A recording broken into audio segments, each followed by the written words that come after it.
নমস্কাৰ সকলোকে সুমি চৌকালে স্বাগতম জনালোঁ। আজি মাছৰ এবিধ ৰেচিপি লৈ আপোনালোকৰ মাজলৈ আহিলোঁ। এইটো ভকুৱা মাছ হয়, এইটো ঘৰৰ পুখুৰীৰ মাছ। এতিয়া মাছখিনি এনেদৰে মই কাটি ল'লোঁ, জোখত পিচ কৰি ল'লোঁ, লৈ ভালকৈ ধুই ল'লোঁ। আজি ভাবিলোঁ মই যিহেতু ফাগুন মাহ চলি আছে, টেঙেচি শাকৰে এটা ৰেচিপি আনিলোঁ। এইটো চাঙৈ টেঙা বুলিও কয়, ডাঙৰ জাতটো লৈছোঁ। আৰু ইয়াত পালেং আছে, খুতৰা আৰু ভুটুৱা শাক। আটাইকেইবিধ শাকেই মই ছিঙি আনিছোঁ মোৰ বাৰীৰ পৰা। ভালদৰে পানীৰে ধুই ল'লোঁ আৰু মাছখিনি এতিয়া মই জোখত লৈ লওঁ, যিহেতু মই এবিধ জ্বলাও বনাম। এতিয়া শাকখিনি মই মিহিকৈ কুটি লৈছোঁ। শাকখিনি কাটা হ'ল আৰু টেঙেচি শাকখিনি মই গাঁঠি মাৰি লৈছোঁ।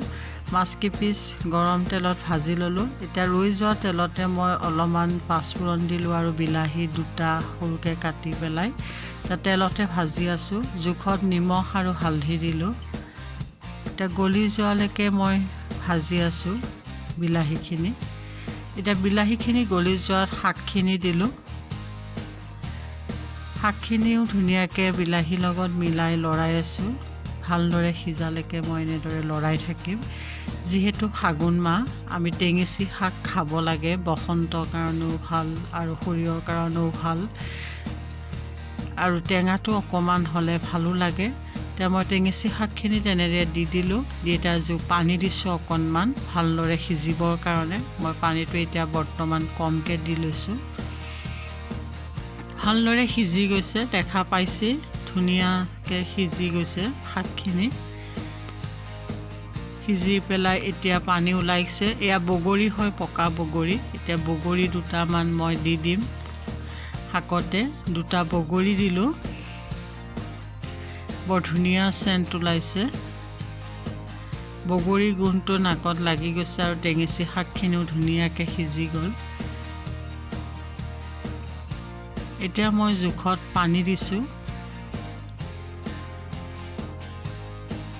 আৰু অলপমান পানী দিম, যিহেতু মাছকেইপিচো দিব লাগিব।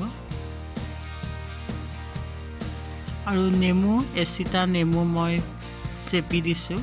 টেঙাটো হ'লেহে খাই ভাল লাগে, যিহেতু এইখিনি বিলাহীও দিছোঁ, বিলাহীত ইমান টেঙা নাথাকে। এতিয়া উতলিব দিলোঁ ঢাকোন লগাই। ধুনীয়াকৈ উতল আহি গৈছে। এতিয়া উতল অহাৰ পাছত মাছকেইপিচ মই জোলত দি দিলোঁ। 10 মিনিটমান সময় মই কম জুইত ৰাখি পেলাই উতলিব দিলোঁ। মাছখিনি ধুনীয়াকৈ সিজি গ'ল জোলত আৰু ধুনীয়া ৰংটোও আহিছে আৰু গোন্ধটোৰ কথা ক'বই নালাগে, বগৰী গোন্ধ লাগিছে। মই শাকখিনি ইয়াৰ পৰাই ছিঙিছিলোঁ। ধনিয়া আগ কেইটামান ছিঙি লৈছোঁ, যিহেতু হ'লে আকৌ মই ওপৰত ধনিয়া পাত কেইটামান কাটি দিলে আৰু ধুনীয়া লাগিব। এয়া দুটামান ছিঙিলোঁ, পালেং এয়া, আৰু বিলাহীও সৰু সৰু পুলিবিলাক হৈছে। আৰু ভতুৱা শাকখিনি এনেদৰে ইয়াৰ পৰাই ছিঙিছিলোঁ। দুটামান বিনো হৈছে। এয়া ধুনীয়া উতল আহি গ'ল। এতিয়া ধনিয়া পাতকেইটা কাটি পেলাই তাতে দি দিম মই জোলতে। এবাৰ লৰাই চাইছোঁ, ৰংটো দেখিছে বৰ ধুনীয়া হৈছে।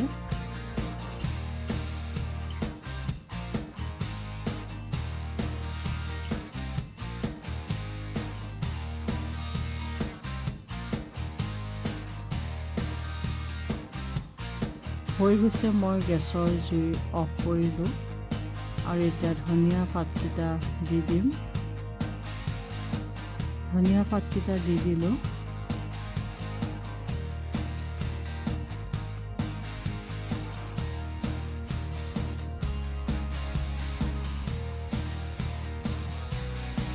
গেছটো অফ কৰিলোঁ আৰু এটা বাউলত পৰিৱেশন কৰিলোঁ।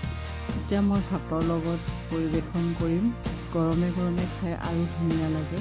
আৰু টেঙাখনৰ কথাটো ক'বই নালাগে, বহুত অকণমান টেঙা দিছোঁ যাতে মুখত লাগি যায়। আৰু ইয়াত কি টেঙা দিছোঁ দেখা পাইছেই, খাবলৈ বৰ সোৱাদ হয়।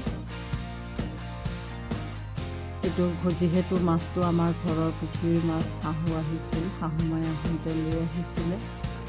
গতিকে খাবলৈ জোলখন আৰু ধুনীয়া হ'ব। এয়া হৈ গ'ল। মই ভাতৰ লগতে পৰিৱেশন কৰিছোঁ। ওপৰত ধুনীয়া ফুলৰ সৈতে মই সজাই দিলোঁ। আপোনালোকে মোৰ ভিডিঅ'সমূহ চাই থাকিব, লাইক কমেণ্ট কৰিব, লগতে শ্বেয়াৰ কৰিব। আৰু নতুনকৈ যিসকলে মোৰ ভিডিঅ'সমূহ চাই আছে তেওঁলোকে যাতে ছাবস্ক্ৰাইব কৰে, লগতে বন্ধু বান্ধৱীসকলৰ লগত মোৰ চেনেলটো যাতে শ্বেয়াৰ কৰে। আজিলৈ ইমানেই, ধন্যবাদ।